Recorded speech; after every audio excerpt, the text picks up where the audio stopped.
Chapter 20, Control. Kyon's first-person point of view. Lawrence's expression darkened, his gaze scanning my torn clothes and the blood smeared on them. "You're not injured," he said, his voice tight. I shook my head, still feeling the echoes of adrenaline. "He cut me. With Argent. But it didn't stick." His eyes narrowed, his jaw tightening at my words. "That shouldn't be possible," he muttered, echoing the hunter's earlier disbelief. For a moment, the silence between us stretched thin, the weight of unspoken questions heavy in the air. Finally, Lawrence motioned toward the chair by the table. "Sit. Now." I hesitated, my body still tense and coiled like a spring, but the exhaustion hit me all at once as soon as I sat. My muscles ached, my mind reeled, and my senses were still frayed. "This is only the beginning," Lawrence said, his voice sharp but calm, like a blade drawn but not yet swung. He crossed his arms, leaning against the table. "They'll keep coming, Kyon. And next time, you might not be so lucky."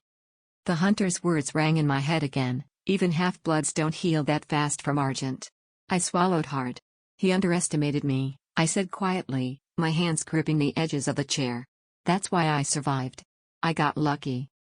"That's the first thing you've said tonight that makes sense," Lawrence replied bluntly. "Luck isn't a strategy, Kyon. It's a death sentence. And if you don't learn to think 3 moves ahead, the next hunter will cut that luck right out of you." The weight of his words pressed down on me, and I looked away, shame and frustration knotting in my chest. I wanted to argue, to push back against the sharp edge of his critique, but I couldn't. He was right. "That hunter wasn't ordinary," I said, my voice low. "He was fast, precise. He knew what I was before I even had a chance to react." "They will always know what you are," Lawrence said. "That's their job. It's yours to make sure they don't live long enough to use it against you." I met his gaze, my own frustration bleeding through. "You think I don't know that? You think I don't feel it, every day? This thing inside me, clawing to take control, and now hunters waiting for me around every corner?" My voice cracked, the words spilling out before I could stop them. "I don't even know what I'm training for anymore." Lawrence's expression softened, though his posture remained rigid. He sighed, dragging a hand through his hair. "You're training to stay alive, Kyon. To control what's inside you. If you don't, you know what happens." I nodded, my throat tight. I didn't need him to say it. I hadn't seen others like me, didn't even know if there were others like me, but I could imagine what it might look like, losing yourself piece by piece, the hunger hollowing you out until there was nothing left but a monster. Lawrence stepped forward, resting his hands on the table as he leaned toward me. "You've made it this far because you're strong. But strength alone won't save you. You're relying too much on your instincts, letting them drive you in battle. That's why you hesitated tonight. You don't trust yourself, or your training." I opened my mouth to argue but stopped. He wasn't wrong. Every time I tried to focus, to draw on what he'd taught me, the hunger was there, pulling me in 1,000 directions at once. It wasn't just the hunters I was fighting, it was myself. "You said my healing shouldn't be possible," I said, shifting the focus. "What's happening to me? Why am I different?" Lawrence hesitated, his eyes narrowing slightly. He looked like he was weighing how much to tell me.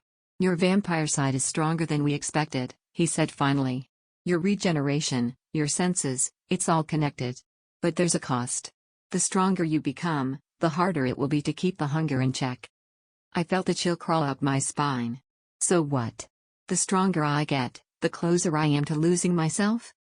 "That's one way to look at it," Lawrence said, his voice heavy. "But it's not set in stone. That's why I've been pushing you so hard. If you learn control, if you master the flux, you can stay ahead of it. But if you don't..." He trailed off, letting the implication hang in the air.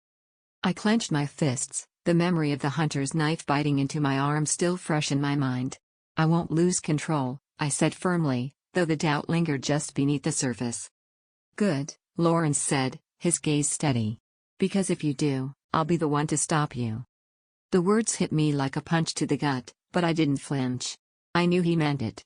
Lawrence had always been clear about the stakes, and there was no room for sentiment in this war we were fighting. "What happens now?" I asked, my voice quieter now. "We doubled down on your training," Lawrence said, straightening. "The rumors are already spreading. More hunters are coming, and they'll be better prepared. You're not just some half-blood to them, Kyon. You're a threat. And threats get eliminated. I nodded, the weight of his words settling over me. I'll be ready. You'd better be, Lawrence said, his tone carrying both warning and determination. Because they won't stop until you're dead. As he turned to leave, I stayed seated, the events of the night replaying in my mind. The hunter's cold, calculating eyes, the searing pain of the Argent blade, the unnatural speed with which my wounds healed, it all pointed to something bigger than myself, something I couldn't yet understand. But one thing was clear, this wasn't just about survival anymore. It was about control. Control over the hunters, over my training, and most of all, over the hunger that threatened to consume me. And I wasn't going to let it win.